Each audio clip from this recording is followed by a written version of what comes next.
আসসালামু আলাইকুম রহমতুল্লাহ। যে যেখান থেকে ভিডিওটি দেখছেন সবাইকে আন্তরিক মোবারকবাদ ও অভিনন্দন। বন্ধুরা, আজ আলোচনা করব তীব্র গরম প্রসঙ্গে। চল মূল আলোচনায়। বিজ্ঞান, কোরআন ও হাদিসের ভাষ্যে গরম।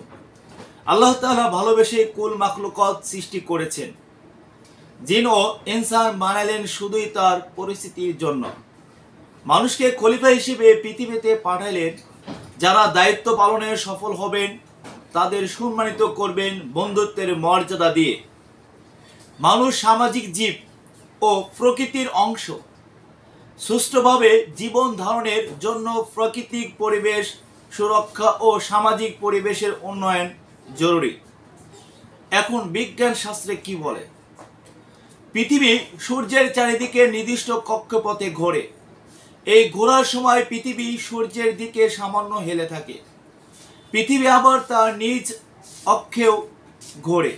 তাই বিভিন্ন সময় পৃথিবী বিভিন্ন অংশে সূর্যের দিকে হেলে থাকে। এভাবে ঘুরতে ঘুরতে পৃথিবীর দক্ষিণ গোলার্ধে কখনো সূর্যের কাছে চলে যায়, আবার কখনো উত্তর গোলার্ধ।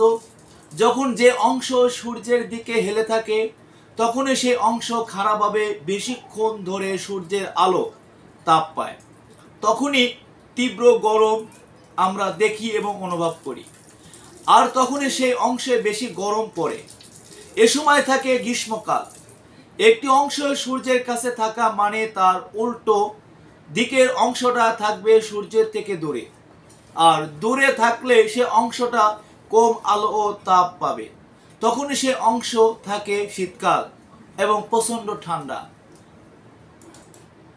তীব্র গরম হওয়ার কারণ বা তীব্র ঠান্ডা হওয়ার কারণ, এ ধরনের সামাজিক ও জাতীয় দুর্যোগের কারণ হলো আমর বিল মারুফ তথা সৎ কাজের আদেশ, নাহিয়ানিল মুনকার তথা অসৎ কাজের নিষেধ।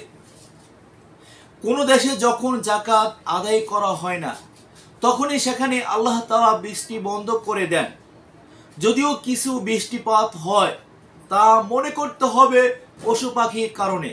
সূত্র ইবনে মাজাহ। জলস্থলে বিপর্যয়ের কারণ হলো মানুষের কৃতকর্মের ফল। সূরা রুম আয়াত নম্বর 41। এমতো অবস্থায় এমন আযাব ও গজব তথা সামাজিক ও প্রাকৃতিক বিপর্যয় আসবে যা থেকে কেউ রক্ষা পাবে না, এবং সে প্রকৃতির রোষ থেকেও নিরাপদ লোকেরাও রেহাই পাবে না। আল্লাহ রাব্বুল আলামিন বলেন, তোমরা এমন ফিতনাকে ভয় করো যা বিশেষ করে তোমাদের মধ্যে বিদ্যমান। যারা জালিম, অত্যাচারী, অপরাধী শুধু তাদেরকেই তিরস্ত করবে না, এবং জেনে রেখো নিশ্চয় আল্লাহ তাআলা শাস্তি প্রদানে কঠোর। সূরা আনফাল আয়াত নম্বর 25। এই পৃথিবীর মাঝে এত গরম কেন হয়? এই প্রসঙ্গে হাদিসে পাকের মধ্যে বর্ণিত হয়েছে। হযরত আবু হুরায়রা রাদিয়াল্লাহু আনহু থেকে বর্ণিত, তিনি বলেন, আল্লাহর হাবিব জনাবে মুহাম্মদ মুস্তাফা সাল্লাল্লাহু আলাইহি ওয়াসাল্লাম বলেছেন, জাহান্নাম তার রবের কাছে অভিযোগ করে বলেছে, হে রব, আমার এক অংশ অপর অংশকে খেয়ে ফেলেছে। তখনই তিনি তাকে দুইটি নিঃশ্বাস ফেলার অনুমতি প্রদান করেন। একটি নিঃশ্বাস শীতকালে আর অন্যটি নিঃশ্বাস গ্রীষ্মকালে। কাজেই তোমরা গরমের তীব্রতা এবং শীতের তীব্রতা পেয়ে থাকো। সূত্র বুখারী শরীফ। এরূপ আরো অনেক হাদিসে আছে। হাদিসগুলোর উদ্দেশ্য মূলত জাহান্নামের তীব্রতাকে স্মরণ করানো। রাসূলুল্লাহ সাল্লাল্লাহু আলাইহি সাল্লাম পৃথিবীতে এসেছিলেন মানুষকে জাহান্নাম থেকে রক্ষা করে জান্নাতে নিয়ে যাওয়ার জন্য। তাই তিনি যে কোনো ক্ষেত্রে জাহান্নাম প্রসঙ্গে টেনে আনতেন। অন্য হাদিসে বলা হয়েছে গ্রীষ্মকালে তীব্র গরমের জন্য দায়ী তাপ বৃদ্ধি। এরূপ আরো হাদিসে আছে জ্বর আসে জাহান্নাম থেকে। সূত্র বুখারী শরীফ। দুঃখ দুর্দশা আসে জাহান্নাম থেকে। সূত্র মুসলিম শরীফ। সুতরাং আমরা বলতে পারি রাসূলুল্লাহ সাল্লাল্লাহু আলাইহি সাল্লাম হাদিসগুলোতে গ্রীষ্মের তীব্র গরম, প্রখরতা, জাহান্নামের কথা স্মরণ করতে উদ্বুদ্ধ করেছেন মাত্র।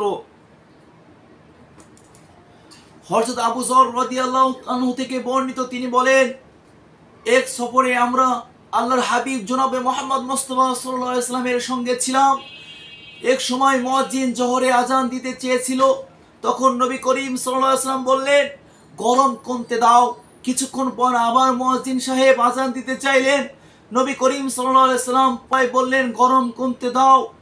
এভাবে তিনি সালাত আদায়ে এত বিলম্ব করলেন যে আমরা টিলাগুলোর ছায়া দেখতে পেলাম।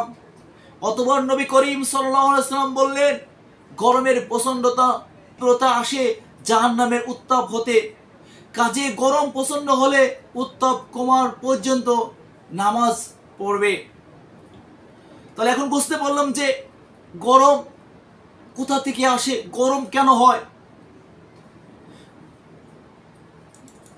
মানুষ যখন আল্লাহ তাআলা ইবাদত বন্দেগী করা ছেড়ে দেয়, মানুষের হক নষ্ট করে, যাকাত প্রদান না করে, আল্লাহ তাআলার বিধিবিধান পালন না করে, তখনই আল্লাহ তাআলা দুনিয়ার উপর বৃষ্টি পড়াকে বন্ধ করে দেন, রহমকে উঠায় নেন। সুতরাং গরমের তীব্রতা, জাহান্নামের তীব্রতার কথা স্মরণ, এই তীব্র গরমে জাহান্নামের কথা স্মরণ করে মন আল্লাহ তাআলার কাছে জাহান্নাম থেকে মুক্তি চাওয়াই উচিত।